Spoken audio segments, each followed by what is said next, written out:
Good evening, Fernwood. My name's Neil. Thank you for joining me on my trip through the entire series of Mary Hartman, Mary Hartman. We are starting disc 6 of I forgot how many disc set.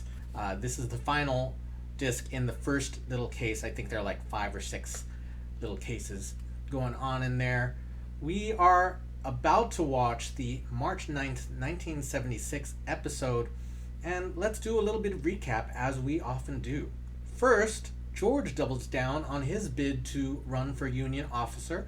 Tom invited May to join for drinks because Mary has set up a date with her ex-husband. And we said goodbye to Leroy Fetters in a funeral that could only happen on this show. The fourth beat of last episode is one that I want to expand on a little bit because it seems like it's been building for quite a while, and that is Mary's malaise. Mary Hartman is, of course, the title character of this show, and she is the character that goes through the most. So I've got a little checklist of things that I remember without actually watching these episodes more than once, things that I remember her going through and where she is now. So when we first meet Mary, she is the most housewifey of the housewives. She is obsessed with waxy yellow buildup in her home. She's not getting enough sex. Then, after her husband cheats on her, she's taken hostage by the local mass murderer, Davy Jessup. After she is rescued, she hooks up with the police officer that had been flirting with her since the first week of the show, Dennis Foley. Later after that, she gets back together with her husband Tom to finally have sex with him, and finds out that he has been exposed to a sexually transmitted disease, or what they would have called VD at the time. That is stressful. She breaks up with him again. Then they're able to get back together. Mary sets up Dennis with Roberta. Then we come up to the latest tragedy in Mary's life, which is the death of Leroy. And that is compounded by the fact that she delivered the bowl of soup in which he drowned. There have been a few moments along the way where Mary seems to be questioning her sanity. One scene that stands out to me is when Mary has inserted some toast into the toaster after missing that some bread has shot out. Then she reaches down to the ground and notices that there's more bread than she put in, and she asks if she might be losing her mind. So that, I feel, is maybe not the earliest scene of her questioning her sanity, but this is where we are right now. She is questioning her role in everything. I think right now no longer cleaning the house, or cleaning the house, is not doing it for her. Tom has suggested maybe having another kid might do it, but she doesn't feel that's the case. And Mary is curious about a job working for a funeral home. Not that working in a funeral home is bad, but that's just where she is. So there's a lot going on for Mary, in these many weeks of this show. So let us see where we go. We are about to start again the March 9th, 1976 episode. I'm about to press play. Mary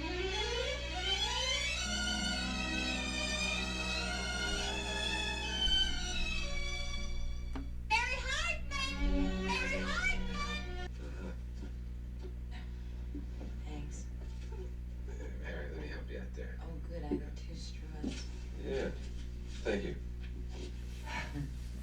Gosh, I feel so nervous. I feel like a high school kid on her first date. Do you think he'll show up? Of course he'll show up. It's just that... Is this dress all right, Mary? I mean, does it show enough? Does it show too much, huh? May, it's terrific. You look terrific. Don't you think she looks terrific, Tom? Yeah, you look terrific, Mary, really. I should wear dresses like that. What do you think, Tom? I mean, do you think I should wear dresses that, like that show more? Well, I never thought he'd want to see me again. Or that I'd want to see him again, for that matter. yeah, well, you guys have been divorced for 2 years, right? Right. That's why I'm so glad that you're here with me. I don't think I could face seeing him alone after all this time. Is my makeup all right? Is it smeared?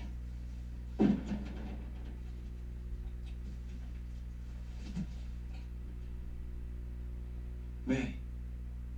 Mike. May. Mike. Mary. Tom. Yeah, Mary. Oh, forgive my bad manners.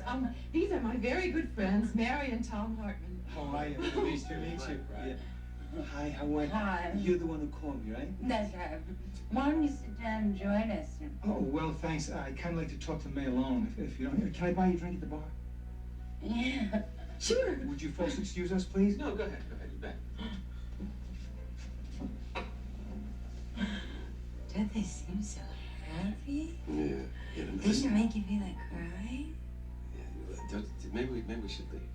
No, let's finish one drink, okay? Looking good, May. You don't look so bad yourself, kiddo. So how you been? I can't complain. And you? Pretty good. Pretty good. It's been a long time, May. A very long time. Well, how about a toast? Here's to us, May. I'll drink to that. You know, I was really surprised to hear from that friend of yours. Mary Hartman, Yeah, Mary Hartman. she's really a wonderful person. Yeah, she seems very nice. When she called on the phone, she said you wanted to settle things. I do, Mike. I really do. I just didn't think it would be possible. Why not? Well, you know how it was with us, always fighting. I never wanted it that way, May. Neither did I. Well, anyway, I'm really glad that you decided to settle, finally. What do you mean? Settle finally. I mean, I want my Barker lounger. Your what? My chair, my favorite chair. It's the only thing I asked for when we broke up the apartment. I mean, I didn't care about any of that other stuff, even though half of all of it was mine by rights. Rights? You have no rights to my furniture. That was there when you moved in. Sure, but we were married, weren't we?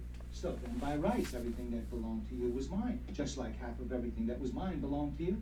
Well, the only thing you ever contributed was a stack of old penthouse magazines and a lousy temper. I contributed plenty, kiddo. I contributed my earning capacity. I broke my butt for you. Yeah, until you lost your job because of your drinking problem, and then I had to support you. I don't have a drinking problem. Oh, ho, ho! Don't ho-ho me. I didn't drive all the way here from Dayton for you to ho-ho me. Well, why did you come I here? wish I knew. I wish to hell I knew. Mary says it was because you wanted to see me, but all you wanted was a broken down Barker lounger. Isn't broken down. It's broken in, damn it. Oh, you clumsy chick! How do you like that, you big egg? You! Ow! Ow! Ow! Ow! Let me go. Big news. You think I'm the dog? You think I'm the dog? Will you? Put that down. Now put that down. Put that down. Come on. Oh, gosh! Oh my God. First a man falls face front in my chicken soup and drowns, and now this. What am I? Who am I? Where am I? Why am I?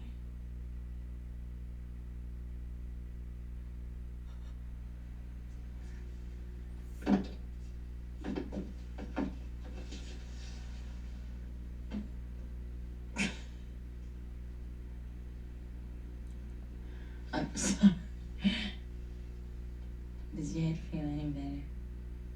Yeah, I suppose so. You know, I still think you ought to go to the doctor. Mary, I'll be okay.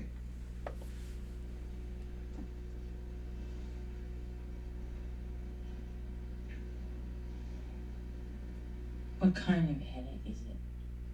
I mean, is it a dull ache kind? Or is it a shooting pain kind? Or what? Or the pound? Will you just shut up? Huh? I mean, you're not making it feel any better, you know? I'm sorry. I'm sorry, too. I'm sorry I snapped at you. I'm sorry. No, you listen. Snap if you want to. Did you get Heather off to school okay? Yeah. She asked me what happened to your head. So I didn't want to tell her that you got in a fight in a bar because I thought it might spoil her respect for you. So what'd you tell her? I told her you fell out of bed. Oh, thanks. Thanks a lot. That'll really increase her respect for me. Thanks. See, you snapping at me again. That's okay. No, it's okay. It's okay. I know you have a headache, and a headache really can make you very snappish, especially with the pound, pound, pound kind. I mean, I know. That wasn't me. That was the door. Mary, is he? Tom, are you all right? Yeah, I'm okay. Yeah, he's okay. Are you sure? Nothing to worry about. Yeah, nothing to worry about. Oh, I feel so awful about what happened last night. Forget it, May. It wasn't your fault. Forget No, it wasn't your fault. If anything, I ought to apologize. You know, I really appreciate the way you tried to help me. I tried to help. Look, what was I gonna do? Just stand by and let the guy beat up on you? Huh? You were so brave. He is bigger than you are. Yeah, he is bigger. He's much Well, bigger. I don't know. We were marvelous, like a knight in shining armor. Like a knight? Yeah. You know, I could have I used did- some of that armor, you know, to protect me from you bopping me on the noggin by mistake, of course. Do you have a bump? Yeah, little one. You want to see it? Yeah, no, it's just a very little one. It's just a very little bump. Man, his head is all right, and I'm all right, and I'm glad to see that you're all right. And I really thank you for your concern. I just want to tell you I can take care of everything by myself. Oh, Mary, the way you take care of everything. Setting up that meeting with a jerk of an ex-husband of mine and almost getting Tom and me killed. That's the thanks I get for feeling sorry for you because you messed up your life? Did you feel sorry for me? Or were you just trying to get me out of town because you were afraid that you couldn't hang on to Tom? If Tom ever leaves me, it will never be for another woman. Oh my God. Oh my God, I just sounded like Sue Brent on Another Misery, Another Day. Well, anyway, if that's what you came over here, why don't you just forget it, okay? Forget it. Mary, what the hell are you trying to do? I mean, May came over here to say thanks and to find out how I'm feeling. And I think that's very nice of her. And you're coming real down hard on her. Why? Look, I don't trust her Why not? because you should never trust a person who slept with your husband. It's just a very good general rule to follow. Oh, Mary, for God's sake. Tom, please, I don't want you fighting with your wife over me again. We're not fighting. We happen to be having a very intelligent discussion about marriage. Mary, please don't be upset. I really appreciate everything you've tried to do for me, everything you've done for me. Yeah, Mary. Stay out of this, Tom. This is between your ex-mistress and your future possible ex-wife. Oh, Mary, please, please don't say that. Oh, what am I doing? I just came over here to say thanks. See, Mary, now see what you've done. Oh, What? oh, Okay, I'm sorry, May. I'm sorry. no, I'm please, sorry. please, please, don't be sorry. Don't be sorry. It's my fault. Everything's my fault. It isn't your fault. Yes, it is. It is. Everything. I'm going to be late for work. I'm going. Goodbye. Wait a minute, May. I'll go with you. Wait a No, minute. Tom, please, don't go. What do you mean? I can't just let her. She came over here to say thanks. I can't just let her go like that. Now, can I? Can I? I don't know. Maybe I could get a job at the plant. Oh, lover boy, would you stop worrying your sweet little old baby bald head over me? Honey, I am fine and getting finer every second. I just want to check and see if there's any more feeling in your legs. Well, I got lots of feelings for you and this loving body of mine, if you know what I mean. Loretta, this is nothing to joke about, honey. I'm not joking. And if you give me a big old smooch, you'll see that.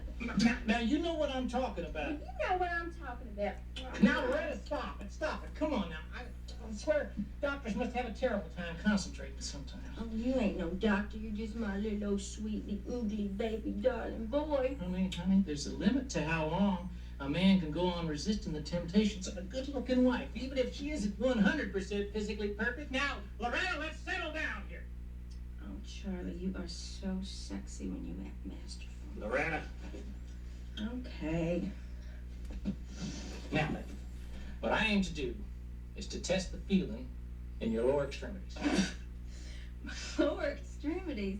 Charlie, when'd you get ashamed to say legs? I'm just trying to sound professional.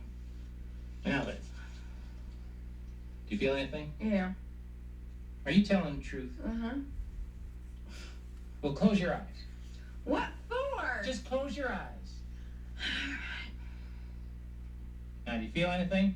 Yeah, you touched my ankle. Loretta, you're peeking. How am I going to make a diagnosis if you don't cooperate? Now, I want you to put both your hands over your eyes.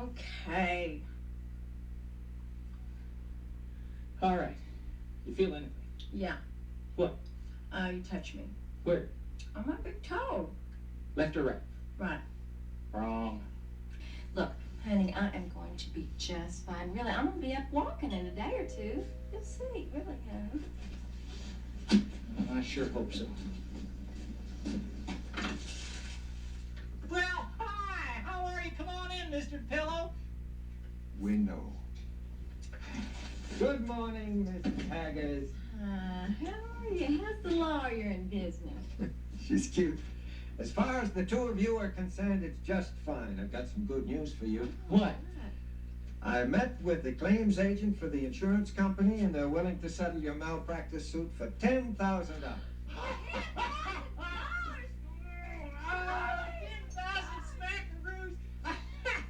When do we get it? You don't, Mr. Haggis. What?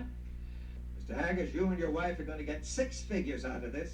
6 figures. At least $100,000. At the very least. This piddling offer they made just shows they're running scared. Well, that's real sweet of you, Mr. Miller, to try to get 6 figures worth of money for us, but really $10,000 would be just fine, wouldn't it, Charlie? Well, sure. See, My conscience won't allow me to watch you passing up the real money that's coming to you. And take my word for it, it's coming. When I put you on that stand, in your wheelchair, I'm going to have that jury crying its eyes out. And the insurance company reaching for their checkbooks. Well, that's real sweet of you, but you know, we wouldn't want to cheat anybody out of anything that really wasn't coming to us. And actually, me being in this wheelchair is just temporary. See, just as soon as we take that demonstration record to Nashville, well, I'll, have more money than I know what to do with. Mrs. Haggis, be realistic. Money is real. This dream of becoming a famous singer is just that, a dream. Now, I'll tell you something.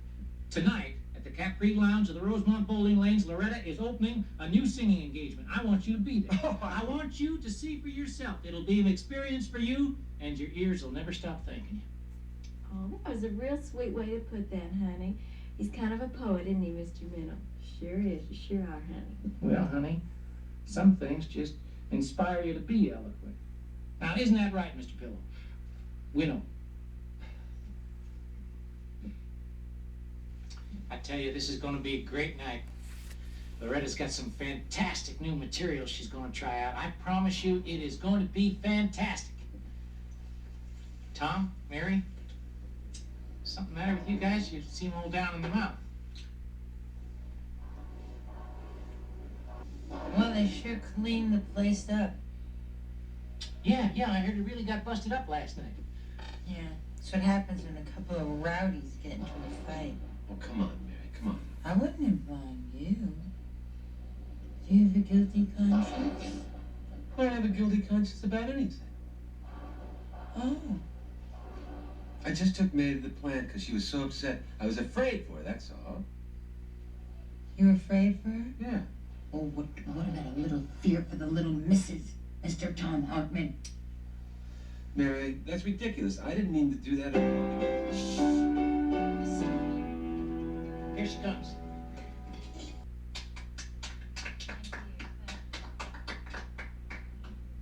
I'm not the regular MC here, the official MC, but I'd like to take this occasion to introduce for her return engagement to the Capri Lounge of the Rosemont Bowling Lanes, that marvelous songbird of Fernwood, Ohio, and soon to be the songbird of the entire music industry, that wonderful little talent, Loretta Haggard.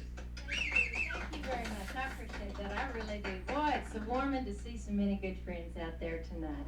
I love you all, really. I do. And like they say back home, nothing warms a body like a friend. Am I right, huh? Am I right?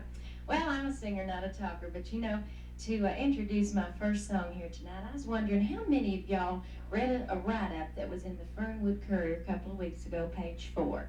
It was about a little old car wreck that Charlie and I had, which is why I'm temporarily in this here wheelchair, but not for long, because, well, we have faith in the good Lord up above. And just to show him tonight our appreciation for his faith, we're going to dedicate my first song here in my return engagement to the Capri Lounge to him. So, Lord, honey, this is for you.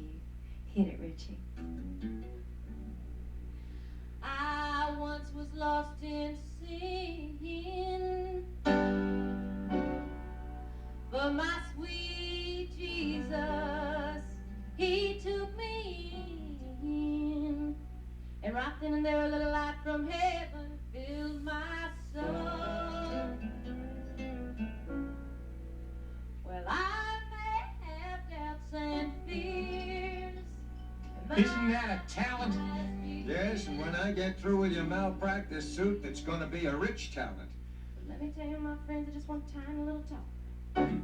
With Jesus makes it right.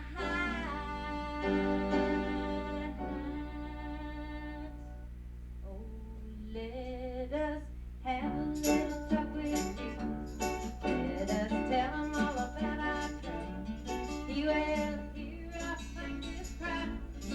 For he will answer by and by. And if you feel a little prayer wheels turning, well then you know a little fire is burning. Just a little talk with Jesus makes it right, makes it right. Oh well, I once was a lost in sin, but my sweet Jesus, he took me in. Her foot, Tom. She's wiggling her foot. She can move it.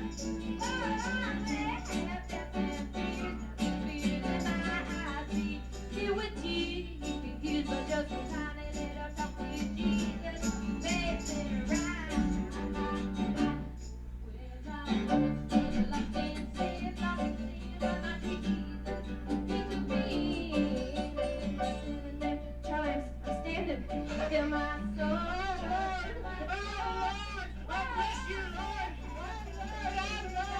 Sit down, you're throwing away $100,000. Tiny little talk with Jesus makes it right. I'm going to get back to that.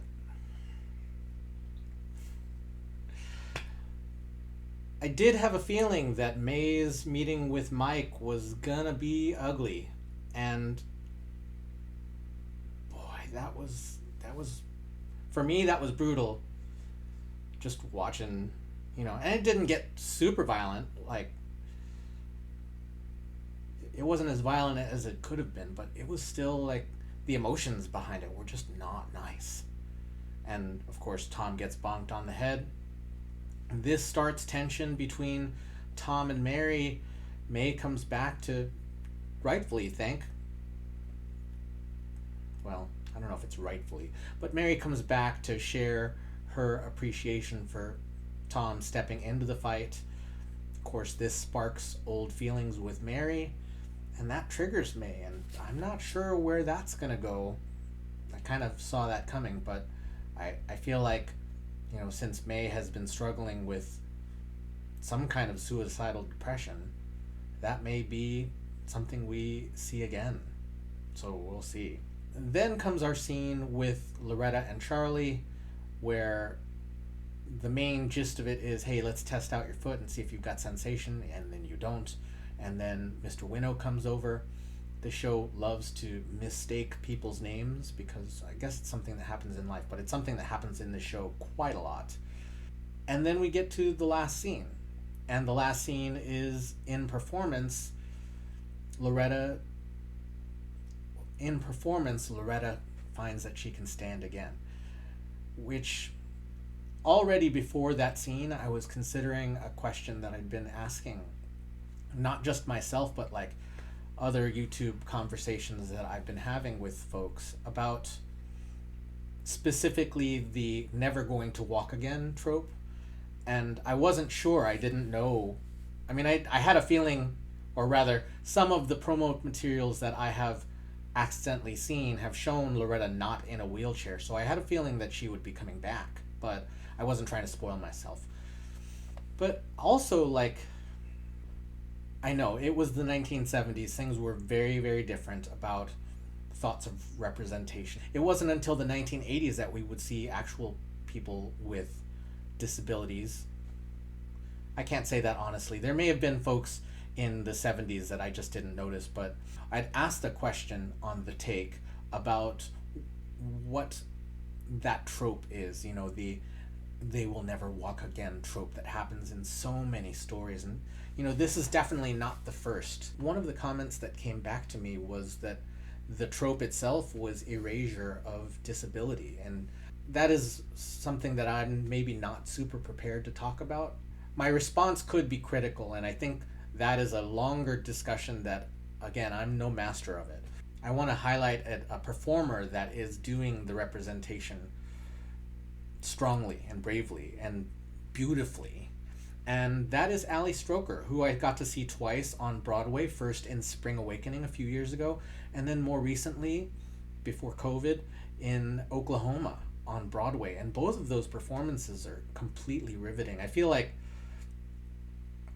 the performance in Oklahoma was something that will stick with me. And you can find videos of her performing on YouTube, I think a couple of different songs. For me, the thing that impresses me about Ali Stroker is that she's got that dream to go to Broadway, and she's going to places where there's not wheelchair access in those buildings or on those stages, for those stages. You know, that is a pretty stunning feat, to go to a place that is literally not built to accommodate you. And I think I am excited when Broadway opens up again to see the push towards changing some of these spaces to make them more accommodating. That's a long tangent off of a totally different bush, but that there is what I've got to say about the March 9th, 1976 episode of Mary Hartman, Mary Hartman, not to mention the modern state of representation in Broadway. Thanks again for joining, and we will see you tomorrow night in Fernwood.